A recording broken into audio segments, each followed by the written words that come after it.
আসসালামু আলাইকুম প্রিয় দর্শক, জানিয়ে দেব এখনকার গুরুত্বপূর্ণ টপ নিউজটি। পুরো নিউজটি উপস্থাপন করব আমি নিপা আক্তার শিমু। এবার বিস্তারিত খবর। চাঁদপুরের পৌর কবরস্থান থেকে উদ্ধার হওয়া একটি নবজাতক দীর্ঘ প্রয়াসের পরও শেষ পর্যন্ত জীবন বাঁচানো গেল না। প্রায় ৮ ঘণ্টা চিকিৎসাধীন থাকার পর সে মৃত্যুবরণ করেছে। গতকাল রোববার রাত ৯টার দিকে স্থানীয় একটি বেসরকারি হাসপাতালে নবজাতকটির মৃত্যু হয়।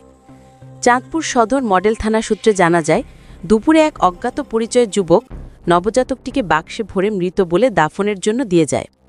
কবরস্থানের দায়িত্বে থাকা ব্যক্তি বাক্স খুলে দেখেন শিশুটি জীবিত। পরে স্থানীয় সাংবাদিকদের সহায়তায় তাকে ফেমাস স্পেশালাইজড হাসপাতালে ভর্তি করা হয়। হাসপাতাল সূত্রে জানা যায়, নবজাতকটির ওজন ছিল মাত্র ৮০০ গ্রাম। তাকে রাখা হয়েছিল নবজাতক নিবিড় পরিচর্যা কেন্দ্রে। অনেক পরিবার শিশুটির দায়িত্ব নিতে আগ্রহ প্রকাশ করে হাসপাতালে আসে। শেষ পর্যন্ত শাহিন নামে একজন এর দায়িত্ব নেন। পৌর কবরস্থানের দায়িত্বে থাকা শাহজাহান মিয়াজি জানান, জোহরের নামাজ শেষে তার কক্ষের সামনে এক ব্যক্তি নবজাতকটিকে মৃত বলে বাক্সে ভরে রেখে যায়। তার বয়স আনুমানিক ৩৫ বছর এবং পরনে ছিল চেক শার্ট।